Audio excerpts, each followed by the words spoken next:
Bismillahirrahmanirrahim. Assalamualaikum warahmatullahi wabarakatuh.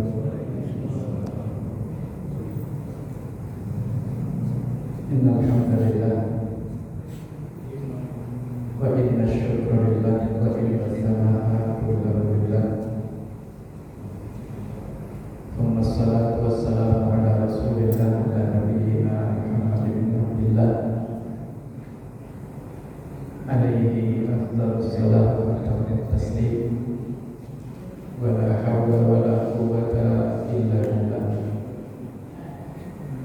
Asyhadu an la ilaha illallah wahdahu la syarika lah wa asyhadu anna nabiyyana Muhammadan abduhu wa rasuluhu alladzi la nabiyya ba'dah. Fa innahu qad adda al-amanah wa ballagha ar-risalata wa nasaha al-ummah wajahada fi sabilihi hatta jihadi hatta tarakana 'ala al-muhaddati al-bayda layluha kanahariha la yazigu 'anha illa halik. Allahumma 'allimna bima yanfa'una wa anfa'na bima 'allamtana wa zidna ilma. Allahumma inna nas'aluka 'ilman nafi'an wa rizqan thayyiban wa 'amalan shalihan mutaqabbalan. Allahumma ja'al jam'ana hadha jam'an marhuman wa ja'al tafarruqana min ba'di hadha tafarruqan ma'suma. Allahumma amin. Hadirin Bapak Ibu yang dirahmati Allah, hidayah itu hak Allah. Yu'tihi may yasha. Allah akan memberi hidayah kepada siapa yang Dia kehendaki. Tapi kehendak Allah itu maha adil, tidak ucuk-ucuk kalau bahasa kita. Artinya tetap harus ada usaha yang dilakukan oleh manusia tanpa harus menunggu. Jadi nggak pakai menunggu, harus dicari, harus diupayakan, harus dikejar. Kita sudah pernah sampaikan ayat yang menjelaskan tentang itu di surah Al-An'am ayat 158. Kata Allah tentang mereka yang menunggu hidayah, yang tidak mau mengejar hidayah. Kata Allah, qul intaziru, katakanlah wahai Rasulullah kepada orang-orang itu, intaziru, tunggu saja kalau kalian memang pengen menunggu hidayah. Tapi kata Allah, ketahuilah inna muntazirun, tapi ingat kami juga nunggu. Apa yang dimaksud? Nunggu usaha kalian. Jadi memang hidayah itu adalah hak Allah, yu'tihi may yasha, tapi Allah itu maha adil, tidak seperti kita manusia. Kita manusia itu kan kalau berkehendak nggak pakai rasa adil, yang penting mau. Nah, kita yang hadir di sini semuanya sudah dapat hidayah. Kalau di masjidnya juga baik hidayah, di rumah hidayah. Nah, tapi yang pasti kita pahami berikutnya adalah bahwa setelah kita dikasih hidayah oleh Allah, ada tugas berikutnya. Ada tugas berikutnya yang dibebankan di atas pundak kita sebagai seorang muslim. Apa tugas itu? Mempertahankan cahaya hidayah dan bahkan menambah cahaya hidayah itu setiap harinya. Itu yang seharusnya menjadi tugas kita. Makanya selain kita diajarkan untuk berdoa seperti di surah Al-Fatihah, surah Al-Fatihah yang kita baca minimal 17 kali setiap hari, setiap malam. Ihdinas siratal mustaqim. Di situ kita minta hidayah dari Allah. Para ulama mengatakan yang dimaksud dengan permohonan hidayah itu adalah kita meminta ditambahkan cahaya hidayah dari Allah. Nah, tapi kan kalau cuma berdoa saja tidak cukup. Kita punya kewajiban untuk berusaha menambah cahaya hidayah itu setiap hari. Kalau pertanyaannya gimana caranya biar kita tambah cahaya hidayah? Jawabannya adalah dengan salah satu yang paling penting adalah duduk di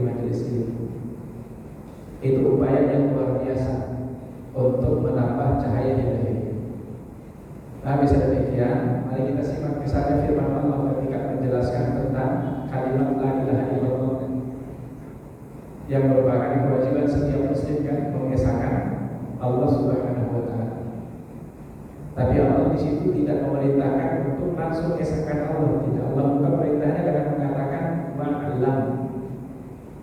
Apa artinya wa'lam? Ilmuilah. Ilmuilah artinya pelajarilah. Annahu la ilaha illallah. Jadi perintahnya adalah ilmuilah, belajarlah. Karena sesungguhnya hidayah itu untuk bisa kita pertahankan cahayanya, bahkan untuk bisa kita tambah cahayanya makin besar dari hari ke hari, caranya adalah dengan thalabul ilm. Semoga duduknya kita di majelis ilmu malam ini menjadi sebab kita ditambahkan hidayahnya oleh Allah Subhanahu wa taala. Amin. Ya rabbal alamin. Baik, kita lanjut kajian kita dari kitab A'malul Qulub, di mana di pertemuan yang terakhir kita sudah bahas 4 poin. Poin keempat kita sudah bahas sampai poin keempat dari tema fadlu ibadatil qulub atau fadlu a'malil qulub, keistimewaan, keutamaan amalan hati. Masih ingat apa saja? Ada rekaman? Keutamaan amalan hati yang kita bahas sudah 4. Yang pertama adalah anna a'malal qulubi asasun najati minan nari wal fawzi bil jannah.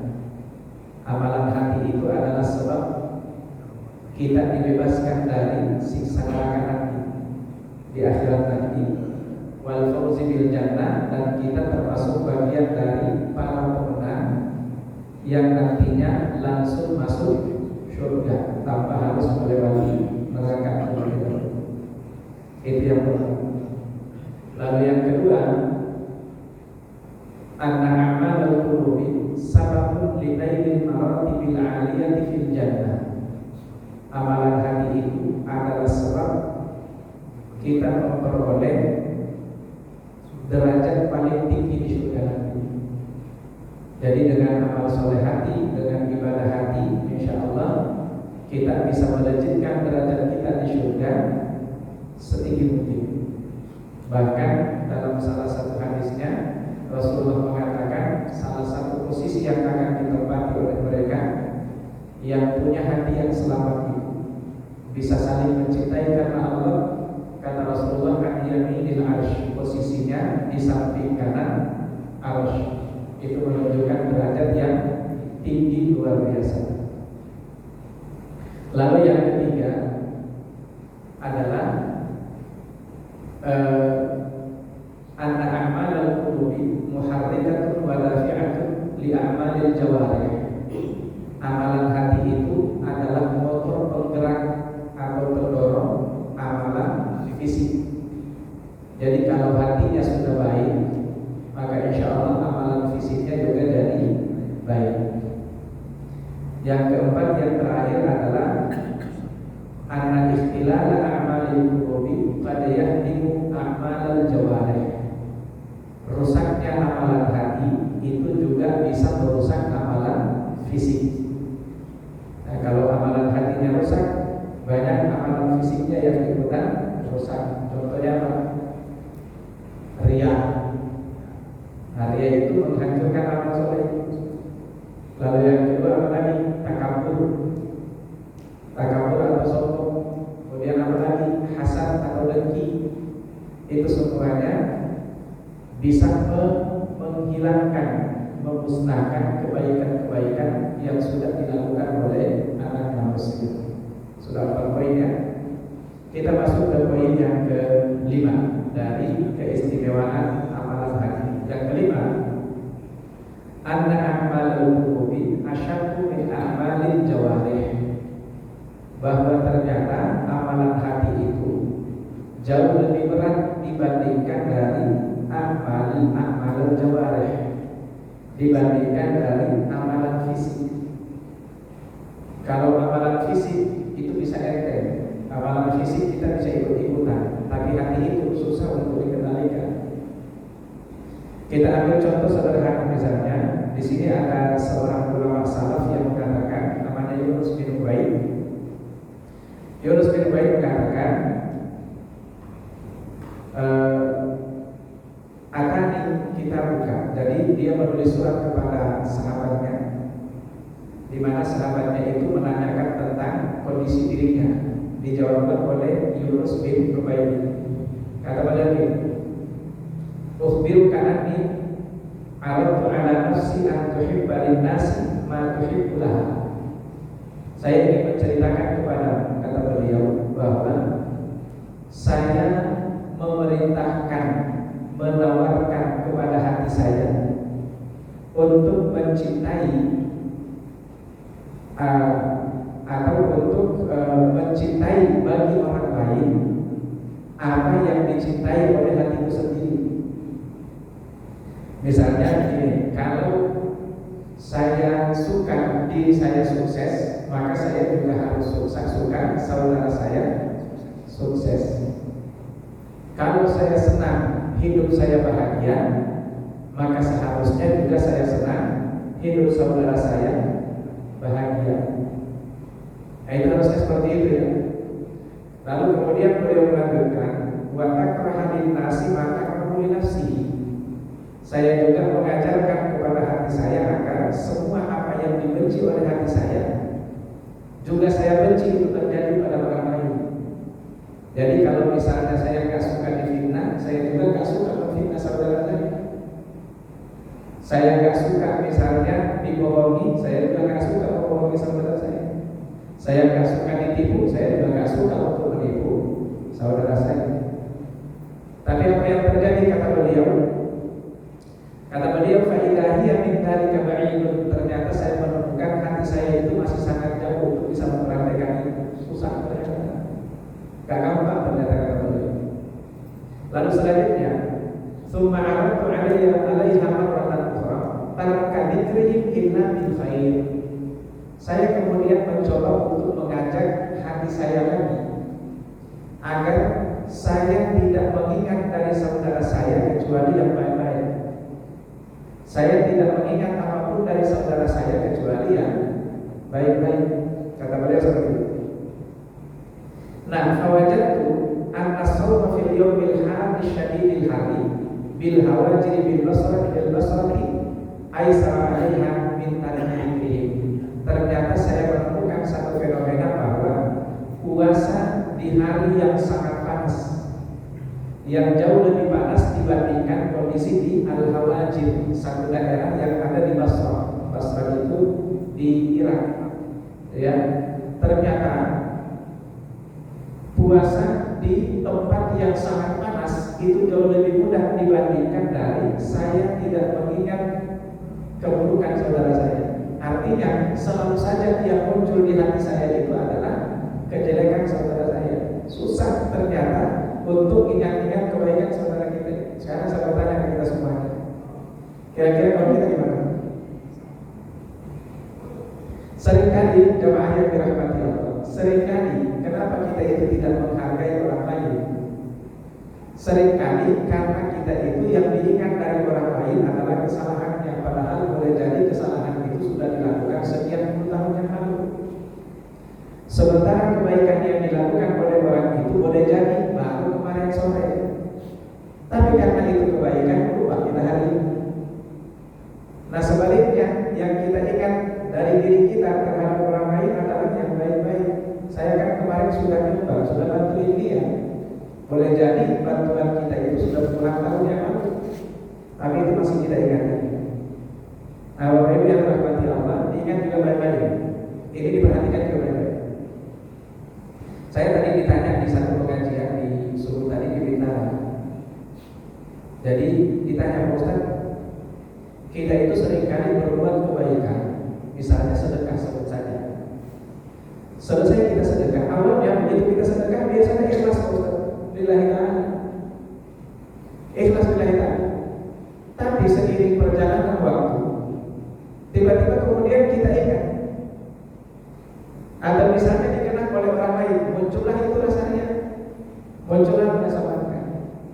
Kata dia, contohnya Pak Ustaz, saya baru saja di WA sama teman saya, kata dia, teman akrab saya, baru saja di WA, bro, lagi di mana? Karena lagi di pengajian, Pak Ustaz, akhirnya saya jawab, lagi di pengajian, sekaligus saya foto Pak Ustaz, terus saya kirim ke dia. Awalnya saya ikhlas, tapi kemudian tiba-tiba saya pengen bangga, begitu kan? Awalnya ikhlas, tiba-tiba pengen bangga. Ini mohon maaf, contoh yang lain ini pada lima orang di masjid, ya kan? Seringkali banyak orang ketika dia merasa sumbangannya terhadap masjid itu terlalu gede, muncul kemudian perasaan pengen kembali dikuasai semuanya harus diatur oleh dia. Kenapa? Merasa gede sumbangannya di situ. Saya terjadi kayak gitu. Nah, jamaah yang dirahmati Allah Subhanahu wa Ta'ala, ini solusinya apa? Solusinya apa? Solusinya adalah jangan pernah ingat-ingat kebaikan yang sudah dilakukan. Bisa hancur, bisa musnah. Kenapa bisa musnah? Karena kalau tiba-tiba Anda riakan, perlu diperbaiki lagi keikhlasannya. Memang Islam tetap kasih kesempatan kepada kita. Setiap kali keikhlasan itu melenceng, kita dikasih kesempatan untuk meluruskan. Tapi coba pertanyaannya, mau seberapa lama? Begitu kan? Makanya teori yang harus kita praktekkan itu, Bapak Ibu jamaah yang dirahmati Allah, lupakan setiap kebaikan yang sudah dilakukan. Dengan begitu Anda tak punya kerja keras. Dengan begitu Anda tak perlu kemudian berperang dengan syaitan untuk kembali memurnikan keikhlasan Anda di balik amal soleh. Jadi kalau sudah melakukan amal kebaikan tertentu, udah lupain. Dengan begitu Anda tidak digoda lagi oleh syaitan untuk kemudian merusak niatnya. Kenapa? Karena tadi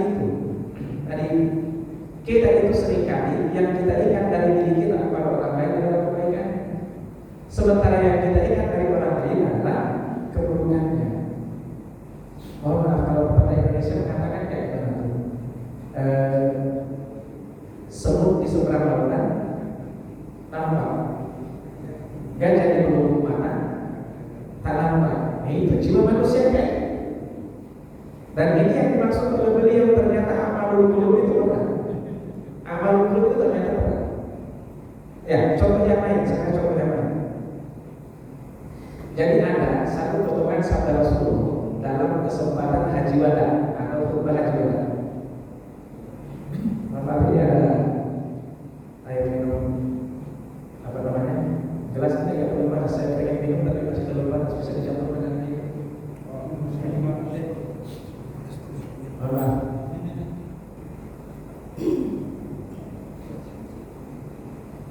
Ya.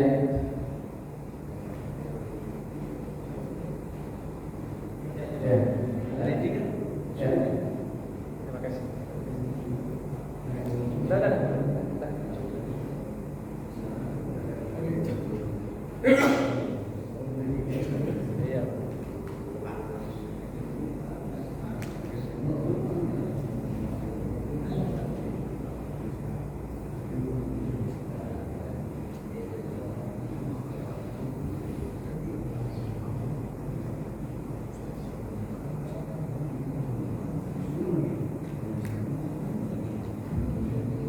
Ya, ini salah satu di antara contoh lagi terkait dengan betapa susah kita kendalikan jiwa kita ini. Jadi ada satu potongan khutbah Nabi di saat haji wada. Beliau di situ mengatakan ini, wahai sekalian orang-orang beriman, inna dima'akum wa amwalakum wa a'radakum haramun alaikum ka hurmati yaumikum hadza fi syahrikum hadza fi baladikum hadza. Ini tidak baik-baik karena ini juga terkait dengan satu dosa yang tadi itu awal munculnya itu dari jiwa, yang kemudian efeknya itu pada dosa yang berikutnya. Ini kayak mata rantai yang jarang sekali bisa dihindari oleh setiap manusia. Jadi kata Nabi ini, Inna dima'akum wa amwalakum wa a'radakum haramun alaikum. Saya kata ini sudah disampaikan atau belum ya? Mudah-mudahan belum. Jadi kata Nabi, sesungguhnya darah kalian, kemudian harta kalian, kehormatan kalian itu haramun alaikum, haram bagi kalian untuk diganggu, untuk dicederai, untuk dinodai. 3 hal tadi. Pertama apa tadi? Darah. Yang kedua harta. Yang ketiga kehormatan. Jadi darah seorang muslim itu haram bagi muslim yang lain. Harta seorang muslim haram bagi muslim yang lain. Lalu yang ketiga, kehormatan seorang muslim haram juga bagi muslim yang lain untuk dinodai atau dicederai. Kalau kita lihat poin yang pertama dan kedua, kita sudah paham. Dan rata-rata semua muslim paham itu. Iya memang, harta orang kan nggak boleh kita ganggu. Demikian pula dengan jiwanya. Tapi pertanyaan yang ketiga, apa kehormatan kalian? Nah, apa yang dimaksud dengan apa atau kehormatan itu? Kehormatan yang dimaksud adalah yang dijelaskan oleh Allah dalam surah Al-Hujurat ayat 12. Ya ayyuhalladzina amanu ijtanibu katsiran minadh dhann. Sudah pernah disampaikan kayaknya. Wahai sekalian orang-orang beriman, jauhilah oleh kalian kebanyakan prasangka. Inna ba'dadh dhanni ismun, karena sesungguhnya sebagian besar dari prasangka itu adalah ismun, buruk. Jadi yang pertama prasangka buruk. Pertanyaannya, prasangka buruk itu amalan fisik atau amalan hati? Amalan hati. Itu amalan hati. Prasangka buruk terhadap sesama mukmin. Yang menjadi pertanyaan berikutnya adalah, kita bisa nggak menjaga hati kita untuk tidak berprasangka buruk pada saudara mukmin? Itu berat, Bapak Ibu. Berat sekali. Padahal ini dosanya luar biasa dan sering dipandang remeh oleh banyak mukmin hari.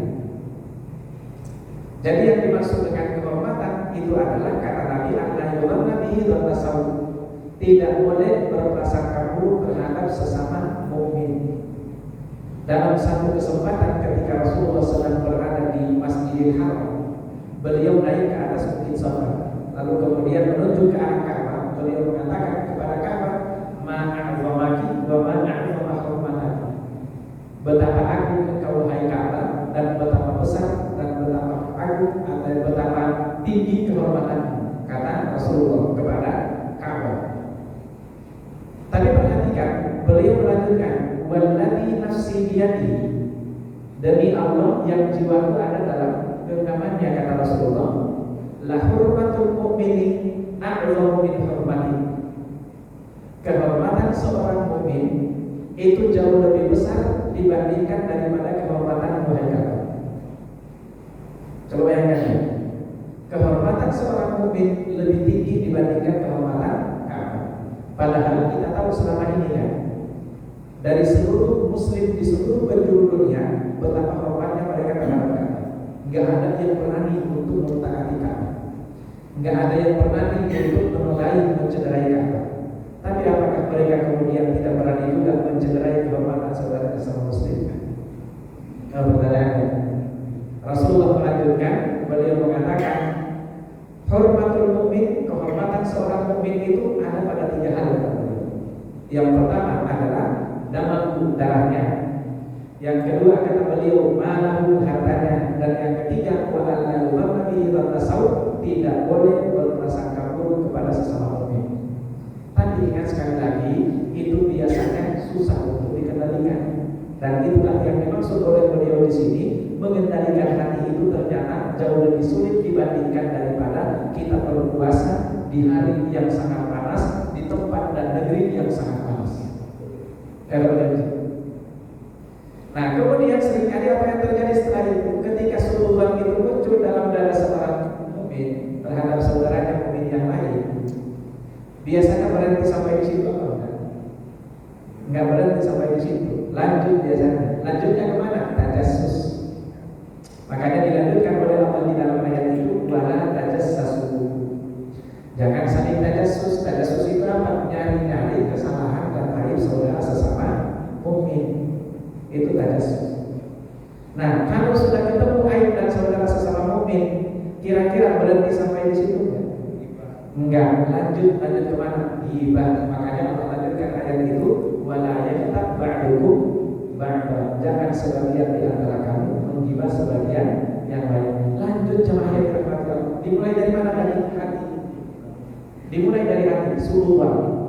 Lalu kemudian efeknya kemana? Efeknya ke amalan jawari, amalan fisik. Anda mulai cari tahu. Begitu mulai cari tahu, muncul godaan berikutnya. Godaan berikutnya itu apa? Ceritakan itu pada orang lain. Akhirnya dengan begitu, yang ada di kepala kita setiap saat dari saudara kita mukmin, yang ada setiap saat adalah celah dan keburukannya. Itu aja terus yang kita ingat. Kita kaitkan lagi kebaikannya.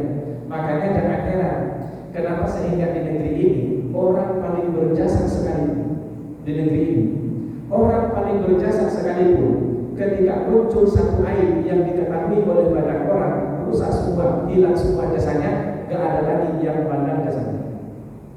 Seperti pepatah mengatakan, karena setitik bilang rusak susu sebelanga. Itu adalah gambaran betapa mengendalikan hati itu susah. Orang itu yang dikenal biasanya ketika Anda berbuat salah, yang dikenal adalah salahnya. Jasa Anda itu langsung lenyap gara-gara itu. Biasanya kayak gitu.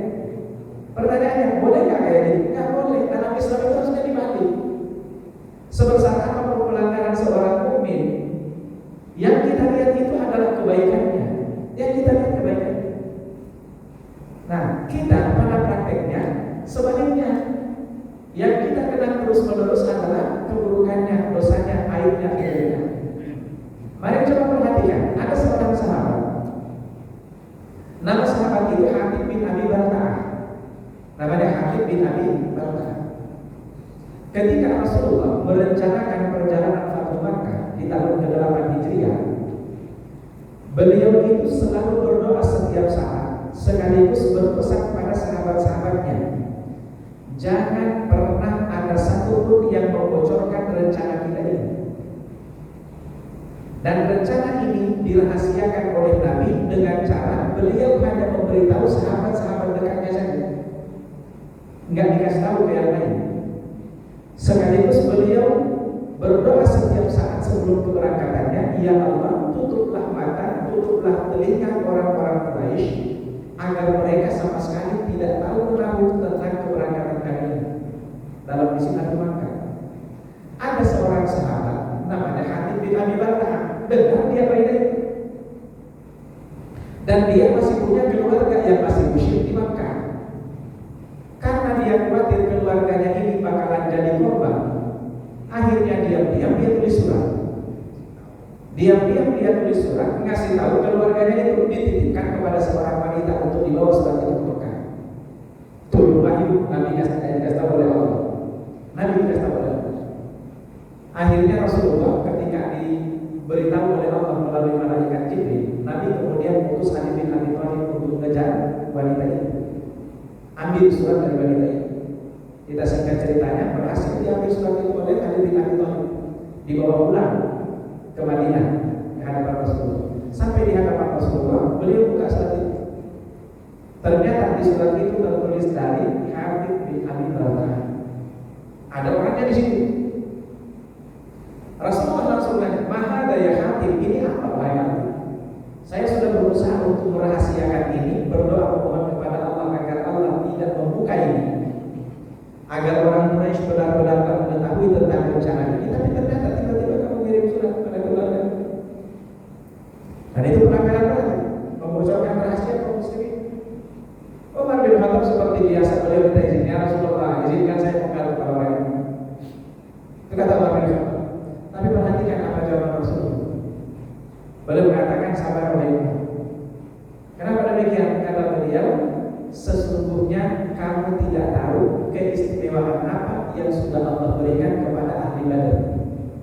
Nah, perhatikan, hanya satu amal unggulannya, dia pernah ikut di di perang Badar. Dan karena dia pernah ikut di perang Badar, maka pelanggaran berat sekalipun dimaafkan oleh Rasulullah. Yang dilihat apa? Yang dilihat kebaikannya, yang dilihat jasanya. Seperti itulah seharusnya kita terhadap seorang mukmin atau terhadap mukmin yang lain. Jangan dibanding.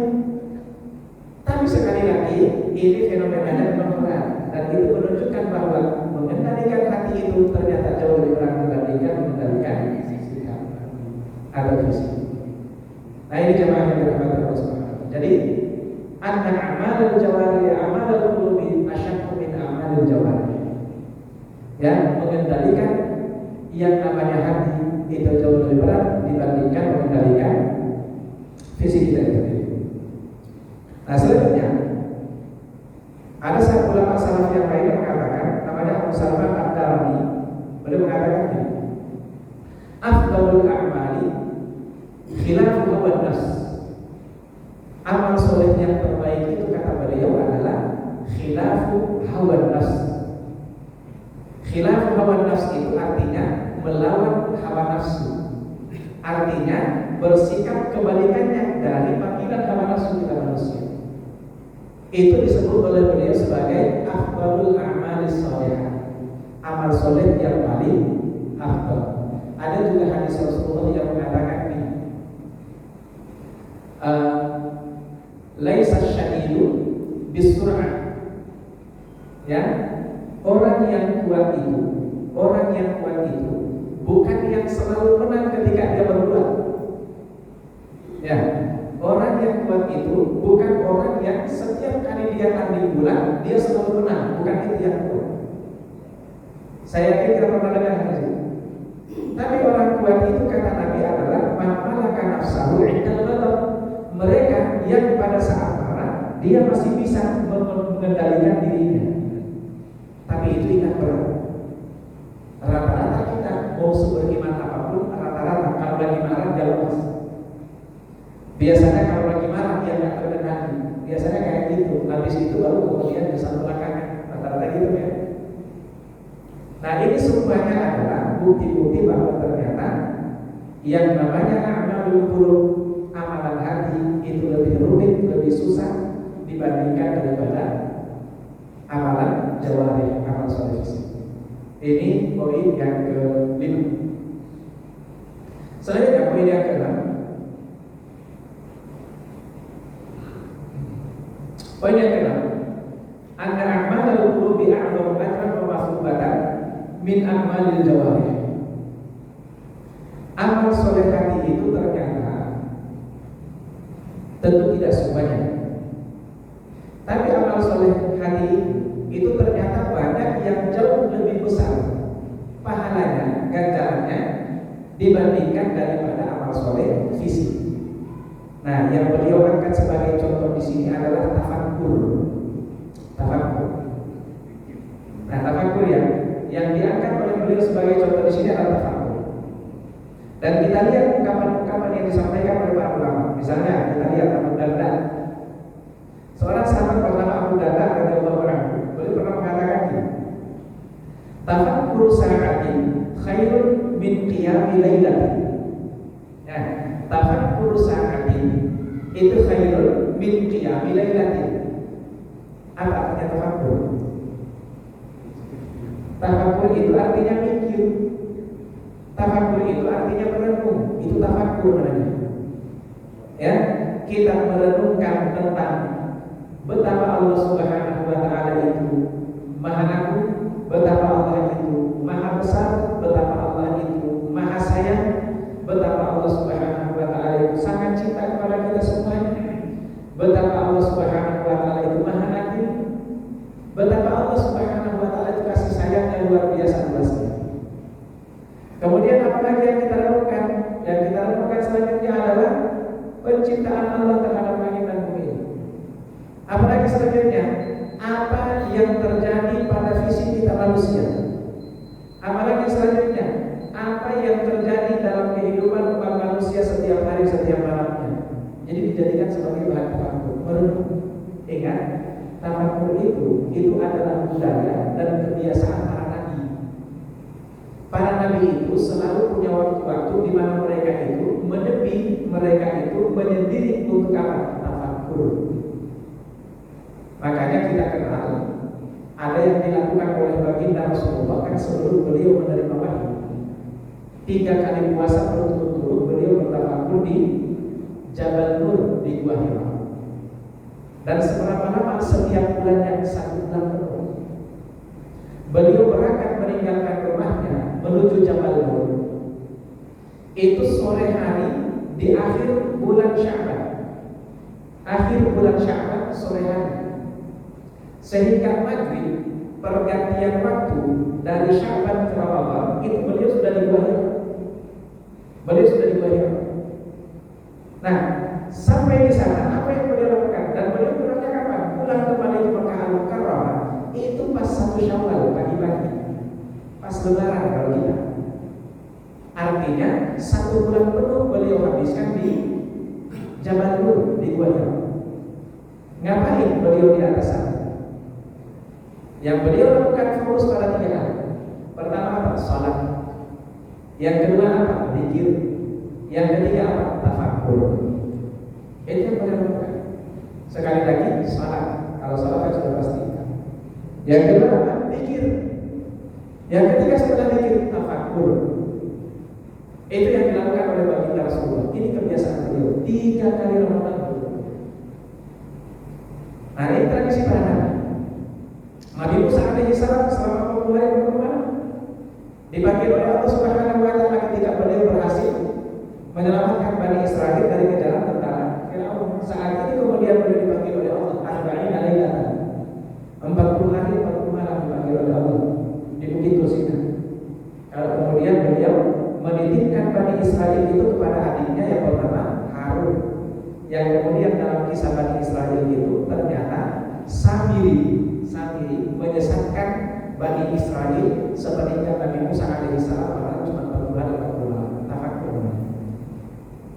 Di dalam surah Al-Imran juga kita bisa temukan di sana tentang terkait dengan tafakkur ini yang bisa melejitkan ternyata derajat seorang mukmin menjadi orang-orang yang kemudian disebut sebagai ulul albab, orang-orang berakal. Orang berakal disebut sebagai ulul albab. Itu hasil dari apa? Hasil dari tafakkur. Ulul albab itu hasil dari tafakkur.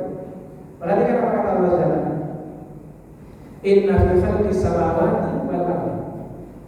Sesungguhnya pada penciptaan langit dan bumi. Wa ikhtilafil laili wan nahar, pada pergantian malam dan siang. La ayatil liulil albab. Di situ ada ayat. Ada tanda kuasa Allah. Tapi bagi siapa? Bagi ulil albab. Coba lihat. Bagi ulil albab, siapa mereka yang disebut ulil albab?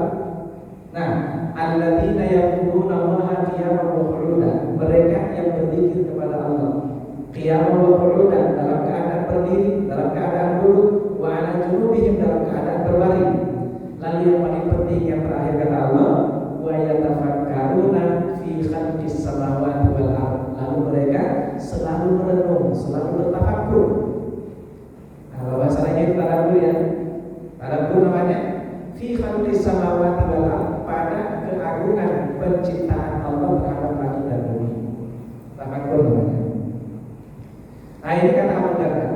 Selanjutnya, wakil Abu Darda, ada seorang sahabat yang nanya kepada Abu Darda, istrinya Abu Darda ya, istrinya Abu Darda.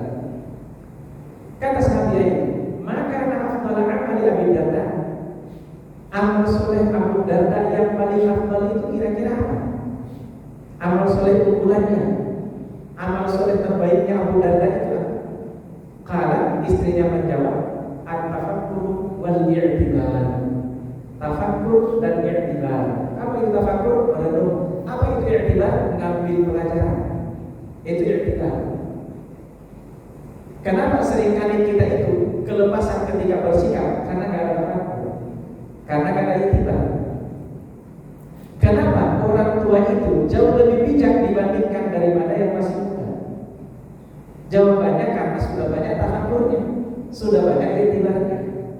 Yang kemudian kalau kita istilahkan dengan sudah terlalu banyak makan asam garam kehidupan. Itu hasil apa? Hasil i'tibar. Hasil i'tibar itu. Makanya kalau ada orang tua yang sikapnya tidak terjaga, biasanya kita sebut dia sebagai kanak-kanak. Nah, enggak mikir. Nah, ini Bapak Ibu yang terhormat. Jadi i'tibar atau tafakkur. itulah amal soleh paling afdal menurut ukuran Abu Darda, dan itu juga ternyata benar. Mikir itu benar. Kenapa? Karena juga kita membangun pikiran kita seperti itu. Tapi ingat, orang makin banyak mikir, insya Allah dia makin mencapai derajat atau al-maratib al-aliyah. Nah, orang yang semakin Anda banyak berpikir, semakin Anda banyak merenung, semakin Anda banyak ambil i'tibar tadi itu, ambil pelajaran, ambil hikmah dibanding setiap peristiwa, semakin Anda bijak dalam bersikap. Semakin bijak dalam bersikap, semakin bisa mengendalikan diri. Nah, mudah-mudahan kita dikasih kekuatan itu oleh Allah Subhanahu wa taala. Amin ya rabbal alamin.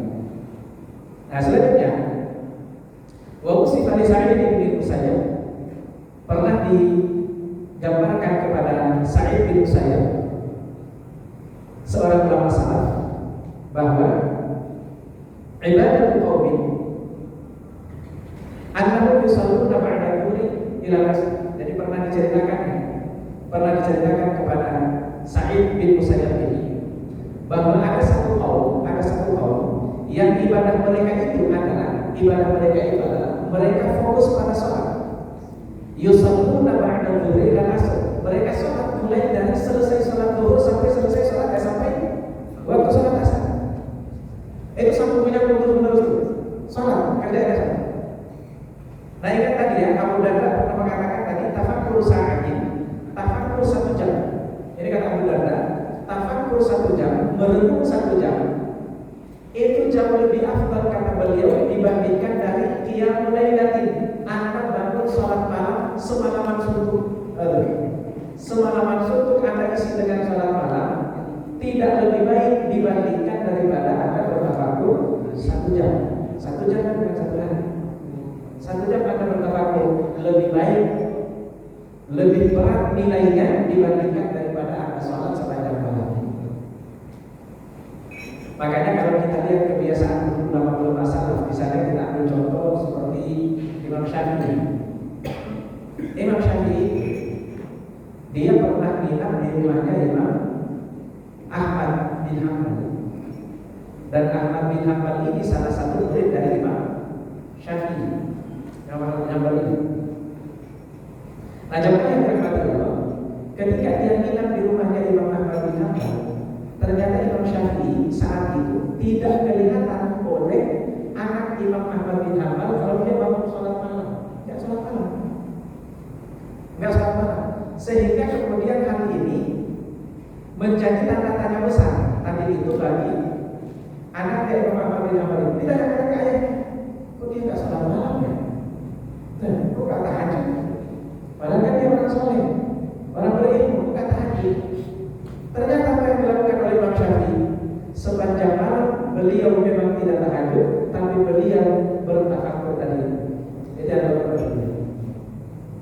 mempelajari dan mentadabburi ayat-ayat dan hadis-hadis yang datang dari Rasulullah Sallallahu Alaihi Wasallam. Tuh, makanya sekali lagi Abu Darda mengatakan tafakkur 1 jam lebih baik dibandingkan sholat semalam suntuk. Nah, tapi jangan juga kemudian setelah ini ada yang sudah rajin tahajud ditinggalin itu tahajud, jangan juga. Siapa tahu memang kelebihan dan keunggulan Anda itu ada di situ. Tapi ingat, kalau bisa dibarengi dengan tafakkur. Kita lanjutkan tadi. Jadi digambarkan kepada Sa'id bin Musayyab bahwa ada satu kaum yang mereka itu isi waktu antara zuhur sampai asar itu isi dengan sholat. Apa kata Sa'id bin Musayyab? Beliau mengatakan innamal ibadatu at-tafakkur fi amrillah. Ibadah yang paling afdal itu adalah tafakkur pada amrillah. Tafakkur pada semua urusan Allah, semua ketetapan Allah, direnungkan semua ketetapan Allah. Itu yang dikatakan sebagai ibadah yang paling afdal. Selanjutnya wakaf wal kafu an maharimillah, menjaga diri dari apa yang diharamkan oleh Allah Subhanahu wa taala. Nah, ini jemaah yang dirahmati Allah, yang dimaksud dengan bahwa amal soleh hati itu ternyata bisa jauh lebih besar nilainya, lebih tinggi atau lebih besar pahalanya dibandingkan daripada amal soleh fisik. Nah, mudah-mudahan bisa memahaminya. Jadi sudah berapa yang kita jelaskan? Sudah 6 yang kita jelaskan terkait dengan keistimewaan amal soleh atau ibadah hati. Wallahu a'lam. bisawab. Mudah-mudahan bermanfaat bagi semuanya. Lebih dan kurang yang maafkan, insyaallah kita akan lanjutkan ke pertemuan yang berikutnya insyaallah. Ada pertanyaan langsung dulu? Ada. Silakan.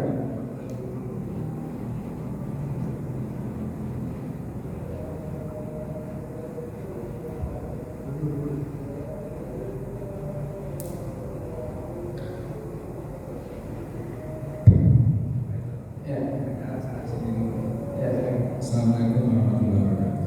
Waalaikumsalam. Tadi kan disampaikan yang keenam itu kan amalan tafakur. Artinya merenung atas keesaan dan kebesaran Allah, itu ciptaan. Ada nggak sepanjang kita tafakur itu ada bacaan nggak Ustaz? Kalau zikir, ada merenung kebesaran Allah, penciptaannya. Terima kasih saya. Waalaikumsalam. Saya belum pernah menemukan ada hadis yang menjelaskan tentang adanya zikir-zikir tertentu ketika seseorang bertafakur. Nah, kalau zikir ya zikir, tafakur ya tafakur. Zikir-zikir tafakur. Tapi jangan juga kemudian karena gak ada zikirnya, gak ada baca-bacanya, pada akhirnya bablas misalnya bikin inilah, bikin itulah. Memang butuh latihan. Makanya tadi itu dikatakan bahwa memang tidak gampang untuk melakukan hal ini. Dijelaskan oleh para ulama memang tadi 3 hal yang dilakukan oleh Nabi tadi itu, yaitu enggak. Tadi yang pertama sholat ya, kemudian zikir, itu bukan berarti pada saat beliau zikir, saat itu juga beliau melakukan kata-kata itu, enggak, itu berbeda. Ya, jadi mungkin diambil satu poin pembahasan atau yang ini objek dari renungan kita kali ini apa misalnya. Iya, ada topik yang ditentukan. Ya, misalnya nikmat Allah atau apa yang Allah inginkan dengan peristiwa yang Allah berikan ke saya, misalnya gitu kan. Biasanya dimulai dari mana dulu? Dimulai dari apa yang kita alami dalam kehidupan kita. Baik kita renungkan apa di balik kebaikan ini, buruk kita renungkan apa di balik keburukan ini. Gitu ya. Sallallahu alaihi wasallam. Lagi? Sama. Oke, baik. Baik, kalau gitu kita cukupkan dan sama-sama dalam alhamdulillahirabbil alamin. Cukup dengan kafaratul majlis. Subhanallah wa bihamdika asyhadu an la ilaha illa anta astaghfiruka wa atubu ilaik. Billahi taufiq.